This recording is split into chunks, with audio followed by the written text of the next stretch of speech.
Hello students, welcome to chemistry Gujarati medium. રસાયણ વિજ્ઞાનની કેટલીક પાયાની સંકલ્પનાઓમાં સ્વાધ્યાય 1.13 એક ક્ષેત્રફળ ધરાવતી સપાટી પર લાગતા બળ વડે દબાણ નક્કી કરવામાં આવે છે.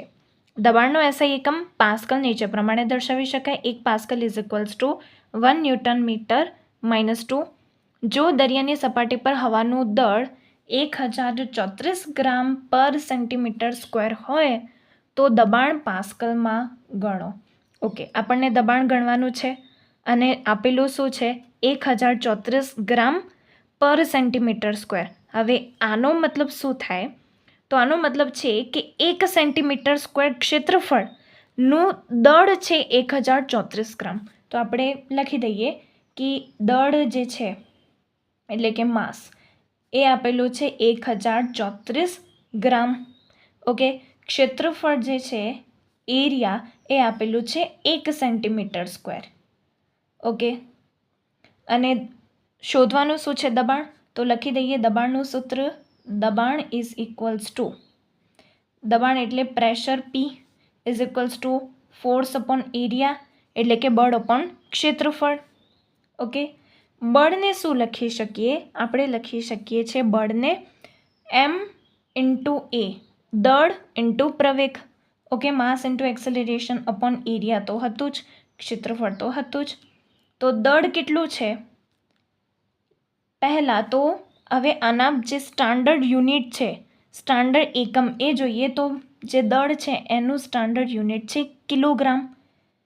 જે પ્રવેગ હોય છે એનો એકમ હોય છે મીટર સેકન્ડ -2. આના સ્ટાન્ડર્ડ યુનિટ છે. Upon area metre square. Okay, આ થઈ એના એકમોની વાત. હવે આપણે અહીં જોઈએ તો દળ આપણને ગ્રામમાં આપેલું છે પણ સ્ટાન્ડર્ડ કયો છે? કિલોગ્રામ. તો આપણને આ ગ્રામને પહેલાં કન્વર્ટ કરવું પડશે કિલોગ્રામમાં. તો 1034ને આપણે ગુણીશું 10⁻³ વડે. તો આ ફેરવાઈ જશે કિલોગ્રામમાં. Okay, done. હવે એરિયા ક્ષેત્રફળ જોઈએ તો 1 સેન્ટીમીટર સ્ક્વેર છે પણ એનું સ્ટાન્ડર્ડ યુનિટ શું છે? Metre square. તો આપણને કન્વર્ટ કરવું પડશે મીટર સ્ક્વેરમાં. હવે અહીં 1 સેન્ટીમીટર સ્ક્વેર લખેલું છે.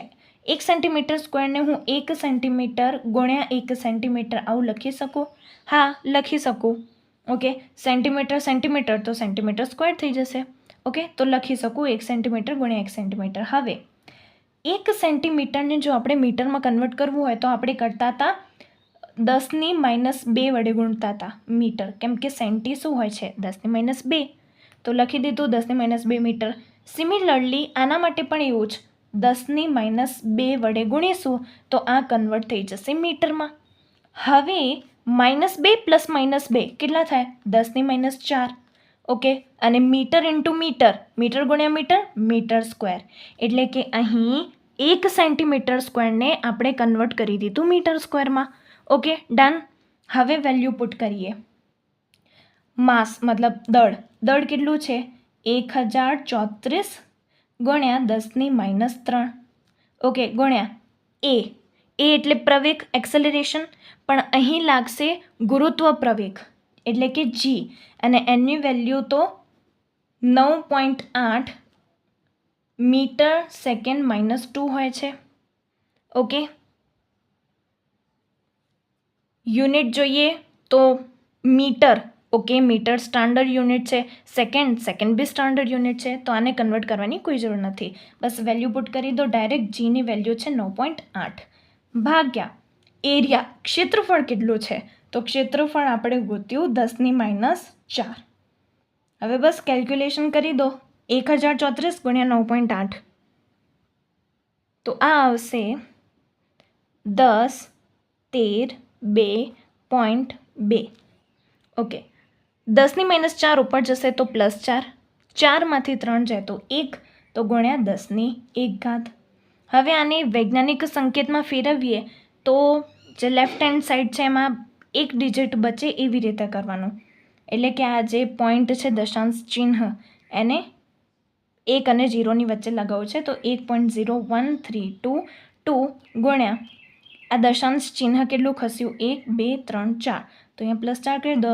1 ને 4 5. અને આ આપણું દબાણ આવી ગયું શેમાં? પાસ્કલમાં. PA પાસ્કલમાં. દબાણ પ્રેશર આઈ કયું પાસ્કલમાં. ઓકે, સો અહીંયા કરવાનું શું હતું, બસ એકમને રૂપાંતર કરવાનું હતું સ્ટાન્ડર્ડ એકમમાં. Okay, so thank you.